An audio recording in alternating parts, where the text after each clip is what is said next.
Howdy y'all, welcome to part 2 of my video on regret. Again, thanks a lot Tick and Ding for sharing your story and things like that. Let's finish up mine now, shall we? 2 days later. Anyways, as I was saying, I didn't really, feel comfortable having this 8-year-old in my room and even in my house when my mother and nobody else was there. But I'm like what, 12 at the time anyway. So I'm thinking I'm not really thinking of the worst of the worst can happen, like that. But that was in my mind, just not like the main concern. So I said, there's no really no. And this kid wouldn't take no for an answer. He was afraid to go home. He was afraid to leave. And so I kind of said, well, all right, fine then. I'll take you outside. We'll watch TV. I'll take you. I'll take you in the living room or something like that. Because our living room was full of windows, so it's like, so if the parents did come look for them, at least they know, hey, as I said, it was about around 7, 8 o'clock in the summertime. So it's not late, but it's getting there. It's dusk. And so so we're sitting there watching TV, a little bit of that, and it got dark out. So I says, how about I take y'all home? I says, I'll walk y'all home. I says, why not? And he's like, oh, no, no, no, no, no. I says, well, it's time to go home, buddy. So I just walked him on home. My sister got home, and so me and my sister we walked him home, and that was that. He did not want to leave. Just wouldn't do it. Didn't want to leave. And I felt really bad for that kid because I just didn't, you know. And then I heard a couple days later, that through the grapevine that he does get abused on a regular basis. I hate to admit this. It's a little fact I hate to admit about myself, but I do have a bad habit of eavesdropping. But don't worry though, I don't share any secrets with anybody. But I do have a bad habit of eavesdropping. I hear things that other people don't really particularly hear or care about. Being I just eavesdrop on people's conversations, not on purpose. It's just a bad habit I have. Well, I swear I heard through the grapevine that he was being abused by his father, and so was his stepfather. Stepbrother. I guess I wouldn't. I don't think you'd call him his stepbrother, but his adoptive brother or whatever. I don't know how that goes. Is it stepbrother? I don't know. I could be right there. I could be wrong. I don't know. Anyways, his brother too was also being abused too. I've heard. And oh gosh, I was just in awe.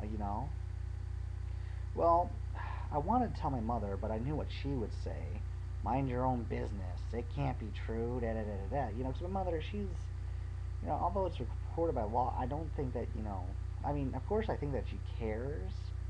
It's just that she's afraid of, not really afraid, but she doesn't like confrontation. She doesn't like, to get in the mix of things. Or me, on the other hand, oh, I'm a scrapper. I'm the one to roll up my sleeves ready to go. I'm the one who's rolling my sleeves ready to go, But she's afraid, but she doesn't like confrontation outside of the family. And she'll do anything to make it just go away or block it out. Me, I'm just the complete opposite. Me, either I'm in the trenches or I'm getting ready for a fight. I'm a bit of a scrapper. If I ever were to, if my neighbor were to be getting abused, for example, there's a little one who lives across the street. Now, if I ever heard any abuse coming from that house, oh yeah, I'd be rolling up my sleeve, ready to go. I'd roll up my sleeve, saying, "Okay, let's go, let's do this." I don't know.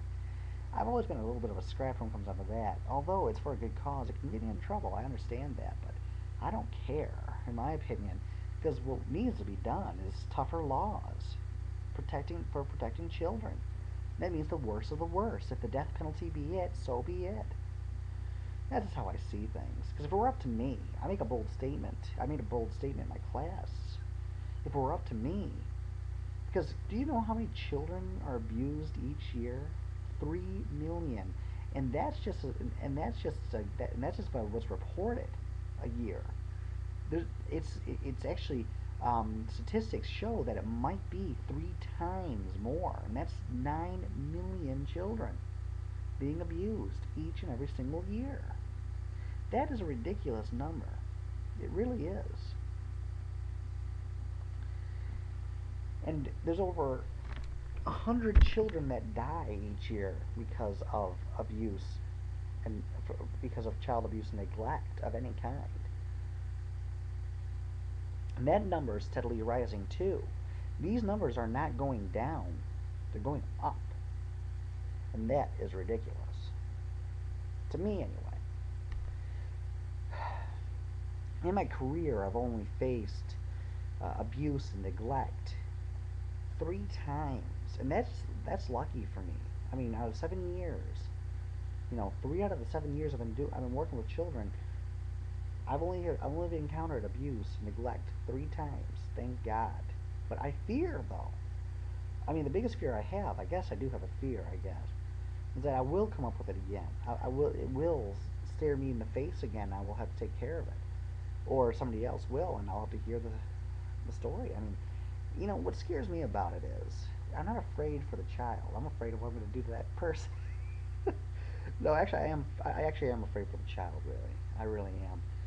I mean, in my work with children, I mean, you can't help but care. You can't help but care about the well-being of the child, and I always pose the question to people. I mean, the in my paper that I'm writing, my research paper that I'm writing for my class, which kind of turned into like a I kind of label it as a letter to the people of the United States of America.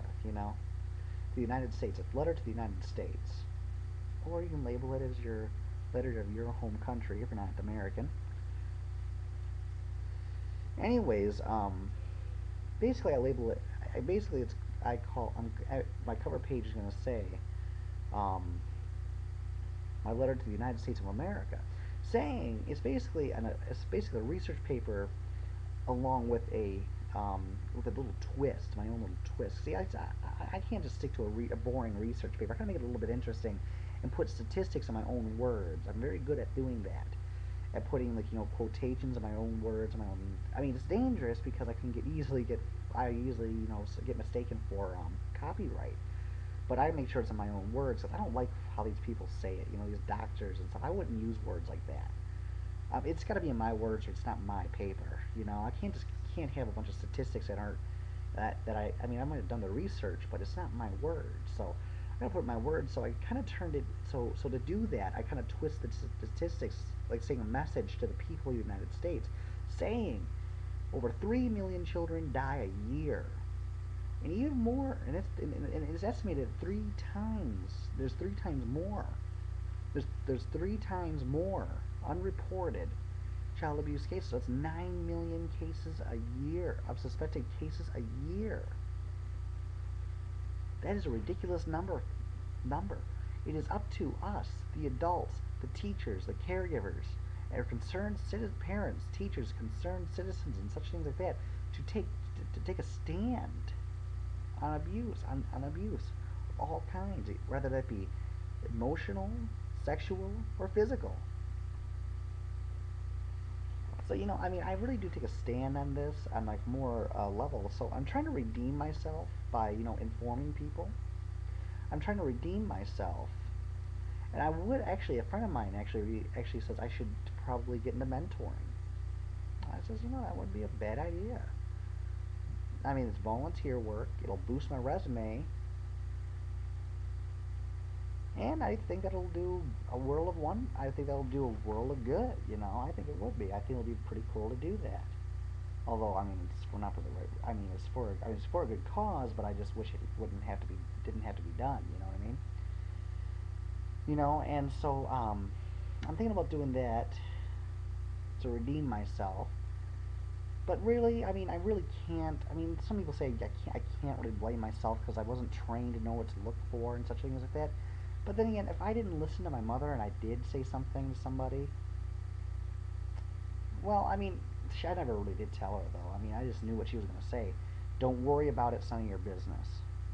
That's how she was. Well, anyways, I'm running out of time here, so I'm gonna get going. And plus, I gotta get to bed because I got an interview tomorrow morning, 10 o'clock. Wish me luck. Hopefully, I get the job so that I can start my little plans on my volunteer work. Anyways, until next time, guys. Thank you for watching. If you watched the whole thing, I'm not gonna make another. There's not gonna be a part 3 or anything. So, anyways, I'll talk to y'all soon. God bless, and eyes of the Ranger upon you always. Talk to you later.